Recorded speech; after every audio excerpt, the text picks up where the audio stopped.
¿En qué se basa la posibilidad de acción de este gobierno de la Cuarta Transformación? Solamente en una, que es en el pueblo. Eso es una gran diferencia, ¿no? Por un lado, cuando gobernaron estos 36 años, estaban amparados por el ejército, porque era un régimen que, sobre todo para poder ejercer todo ese proceso de muerte, de putrefacción, todo ese proceso de saqueo de privilegios, necesitaba estar amparado por el ejército. Por eso es, ante todo, un régimen autoritario. Porque para llevar a cabo toda esta destrucción, necesitabas ser autoritario. No podías destruir y ser una, no sé, una monjita, ¿no? O una persona buena, ¿no? Necesitabas el poder del ejército para que pudiera sostener todo este proceso de destrucción. Pero por otro lado, tenías el amparo y tenías el poder económico. Ellos eran los que imponían a Estados Unidos. Estábamos sometidos por completo a los designios de la política económica, de la política fiscal, de la política social de Estados Unidos, del Fondo Monetario Internacional, ¿no? Del Consenso de Washington.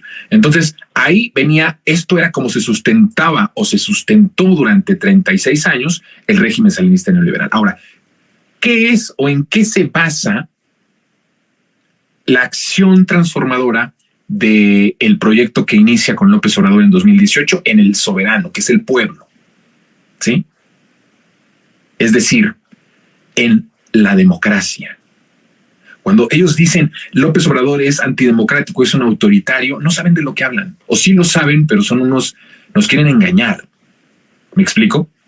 Porque ellos sí basaban sus decisiones totalmente en la antidemocracia, en el autoritarismo. En principio porque lo que decidían era en contra de la mayoría. Eso es antidemocrático. Y lo siguiente es porque si alguien protestaba, estaba el autoritarismo del Estado en contra de las personas que protestaban. Y por otro lado, las decisiones que tomaban beneficiaban a esa oligarquía, a ese aparato que yo llamo régimen salinista neoliberal. Entonces, cuando dicen que López Obrador es antidemocrático, no, el presidente López Obrador ha sido el presidente más democrático de la historia, porque lo que ha decidido tiene, por un lado, el sustento y la aprobación y el respaldo de la mayoría de los mexicanos. Eso es democracia. Y por otro lado, lo que decide es en función o a favor de las grandes mayorías. Esa es una democracia que beneficia a la mayoría del pueblo o al pueblo, ¿sí? Entonces, ahí hay una gran diferencia entre estos dos. López Obrador necesitaba avanzar en este proyecto de transformación, pero no podía, desde un inicio, llevar a cabo, por ejemplo, que yo he escuchado a mucha gente, ¿por qué López Obrador no llevó desde el inicio, cuando podía tener un poco más o tenía un poco más, creo que sí se tenía la mayoría calificada en la Cámara de Diputados, ¿por qué no llevó a cabo la cuestión de la transformación del Poder Judicial, ¿no? Mucha gente pregunta, bueno, justamente porque si López Obrador hubiera seguido las mismas normas, las mismas reglas, el mismo camino que el régimen salinista neoliberal, lo pudo haber hecho desde el primer día. Desde el primer día. Incluso el quitar a los ministros e imponer a otros ministros, a nuevos ministros. Lo pudo haber hecho, pero ¿qué hubiese significado eso? Pues que de raíz nada hubiera sido distinto a lo que se derrotó, porque hubiera seguido el mismo camino autoritario, el mismo camino antidemocrático, el mismo camino de nunca tener un consenso, un diálogo o la posibilidad de transformar sin una decisión autoritaria. O sea, hubiese sido igual que ellos. Eso por un lado. Pero por el otro también, López Obrador no podía tomar decisiones de este nivel si no tenía más consenso del pueblo. A ver, López Obrador gana con el 53%. Estamos hablando de que de los que votaron, poquito más de la mitad de los que votaron estaban con López Obrador. No es poca cosa, es bastante. Es el presidente más votado de las últimas décadas y con mayor legitimidad. Sin embargo, esto no significaba que pudiera con esto, incluso con esta diferencia de más de 33 puntos de ventaja sobre el PAN y el PRI, no significaba que esto le diera para poder hacer o decidir reformas radicales al inicio de su sexenio. Porque acuérdense que el 53% con el que gana es no de la población total, sino de los que votaron. Y eso lo entendía muy bien López Obrador. ¿Qué era lo que necesitaba López Obrador? Que más de la mitad, más del 60%, pero no de los que votaron, sino de toda la población en general, lo apoyara. Eso era lo que López Obrador necesitaba para poder tomar decisiones cada vez más radicales. Acordémonos, las decisiones de este proceso, este gobierno de transformación, están basadas en el respaldo popular.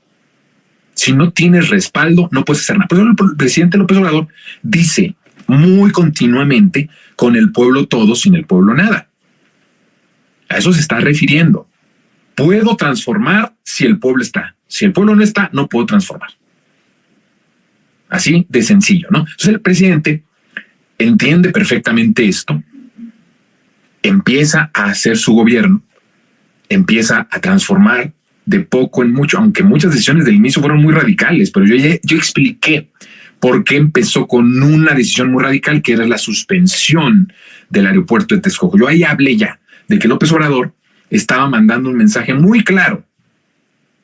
Decía el comandante Fidel Castro, para que ni propios ni extraños al final se digan engañados de por dónde va el asunto o por dónde va el proyecto. Así decía el comandante Fidel.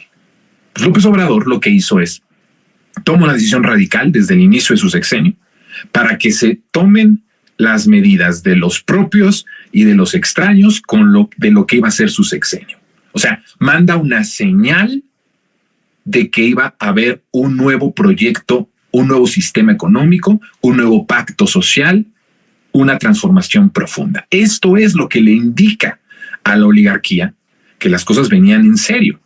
Y se fueron dando cuenta con las decisiones que vinieron después de eso, pero ya al inicio era un mensaje contundente. Hay dos mensajes contundentes al inicio del sexenio de López Obrador, que mandan una línea muy concreta, una señal de lo que iba a ser su sexenio y que se está cumpliendo en su magnitud en estos últimos meses.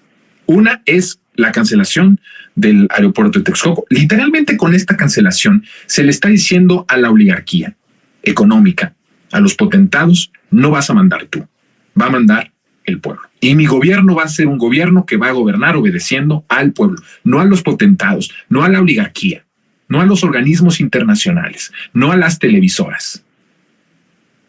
Mensaje poderosísimo. Hay otro mensaje muy fuerte que hay un monólogo especial también de esto, que cuando yo hablo de el quitarle el poder a la élite del ejército.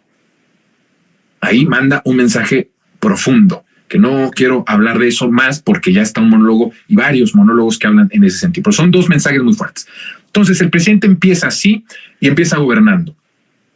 La gente empieza a ver un cambio radical, un cambio positivo. La encuesta de Citibanamex no es una asociación o un grupo de chairos, ¿verdad?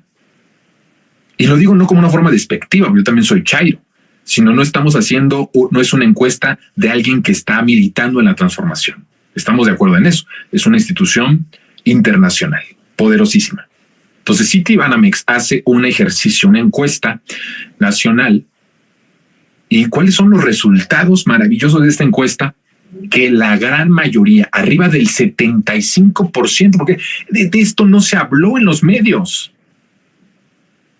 Pasó desapercibida estos acontecimientos, por eso era necesario que regresara Resentidos. Bueno, era importante que regresáramos porque yo veía y no había nadie que hablara de esto.